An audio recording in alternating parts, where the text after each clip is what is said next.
नमस्कार, मैं हृदय शंकर, न्यूज बाय स्कूप में आप सबों का स्वागत है। युद्ध विराम हो गया। अब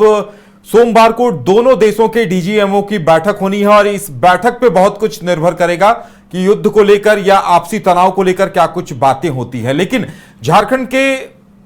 सत्तासीन दल जेएमएम की अगर बात की जाए तो जेएमएम ने मिलिट्री को हतोत्साहित करने के आरोप लगाए और कहा है कि अगर 2 दिन और युद्ध होने दिया जाता तो हम कराची में नाश्ता करते और लाहौर हमारा होता। आखिर जेएमएम ने क्यों ऐसा कहा है, उसके पीछे क्या तर्क है, ये जानने की कोशिश करेंगे। हमारे साथ हमारे सहयोगी कुंदन जुड़े हुए हैं। देखिए कुंदन, युद्ध विराम को लेकर तरह तरह की प्रतिक्रियाएं आ रही हैं, लेकिन जेएमएम ने साफ कहा है कि युद्ध अगर 2-3 दिन और चलता तो हम लाहौर में होते और कराची में नाश्ता करते। क्या कुछ तर्क है इसके पीछे उनके?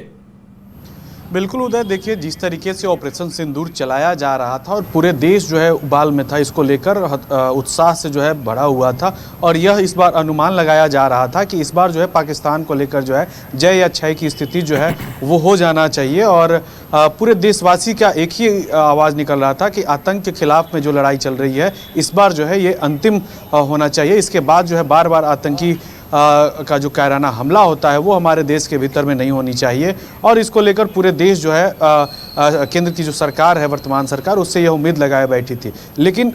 एकाएक जो है ये ऑपरेशन सिंदूर पर जो है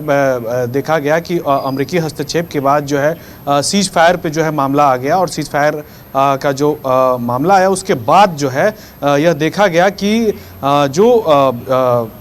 विपक्षी पार्टियां जो है वो अब हमलावर हो गई है केंद्र सरकार पे। और सीधे तौर पे कहना है कि जो हमारी जो सेना है वो जब आगे बढ़ रही थी तो इसको और भी जो है खुली छूट देनी चाहिए थी, क्योंकि आतंक के खिलाफ में जो है लड़ाई लड़ रहे हैं और बार बार लड़ना ये उचित नहीं है। एक ही बार जो है लड़कर निष्कर्ष पे आ जाना यह बेहतर था और पाकिस्तान को जो है इस बार नेस्तनाबूद कर देना चाहिए था, क्योंकि पाकिस्तान जो है आतंकियों को पनाह देने वाला देश है और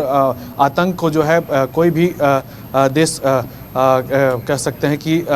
कबूल नहीं सकता है। इसी कड़ी में जो है झारखंड मुक्ति मोर्चा के जो प्रवक्ता हैं मनोज पांडे, उन्होंने कहा कि जो हमारे जो सेना है उसको 3 दिन और अगर खुली छूट दे दी जाती तो हमारे जो सेना है वो सुबह का जो चाय है वो इस्लामाबाद में करते और शाम का जो नाश्ता है वो कराची में करते। मतलब कह सकते हैं कि सेना को लेकर देश की जनता के अलावे अगर हम बात करें राजनीतिक दल भी जो है गौरवान्वित महसूस कर रहे थे और कहीं ना कहीं उनकी चाहत थी कि जो हमारा सेना जो काम कर रहा है, जो आतंकियों का जो सफाया कर रहा है वो काबिल तारीफ है और ये होना चाहिए था, न कि सीज फायर पे जो है इतना जल्दीबाजी में जो है सरकार को मानना चाहिए था। देखिए यानी कुंदन, कहा जा सकता है कि जेएमएम एक तरह से युद्ध के समर्थन में थी और उसे युद्ध चाहिए था, यानी कि पाकिस्तान पूरी तरह से नेस्तनाबूद होने तक युद्ध चाहिए था। देखिए इसमें कहीं ना कहीं अगर इनडायरेक्ट वे में कहें तो इसको हाँ भी माना जाए, लेकिन आतंकवाद के खिलाफ जो लड़ाई लड़ी जा रही थी, आतंकवाद के खिलाफ में जो ऑपरेशन सिंदूर जो लॉन्च किया गया था उसके बाद से जो है लोगों के अंदर में यह जिज्ञासा बढ़ी थी। उसी कड़ी में जो है जो झारखंड मुक्ति मोर्चा के जो प्रवक्ता हैं वो भी इस बात को जो है कहे हैं कि जो आतंकवाद के खिलाफ में जो लड़ाई लड़ी जा रही थी उस पर जो है इसको और निरंतर चलने देना चाहिए था। पाकिस्तान जो है आतंकियों को पनाह देने वाला देश है और जाहिर सी बात है कि जब आतंकी को जो पनाह देगा, चाहे कोई भी देश हो, उसको जो है बर्दाश्त नहीं किया जा सकता है। और इसी कड़ी में ये झारखंड मुक्ति मोर्चा का जो बयान आया है निकलकर, वो इसके मायने ये निकल रहे हैं कि जो आतंकी को पनाह देने वाले देश हैं उनके खिलाफ में सख्त कार्रवाई होनी चाहिए, चाहे किसी भी स्तर के से जाना पड़े। इतना ही नहीं, उन्होंने यह भी मांग किया है कि सरकार को अब जो है 2 दिवसीय जो है सत्र बुलाना चाहिए और देश को जो है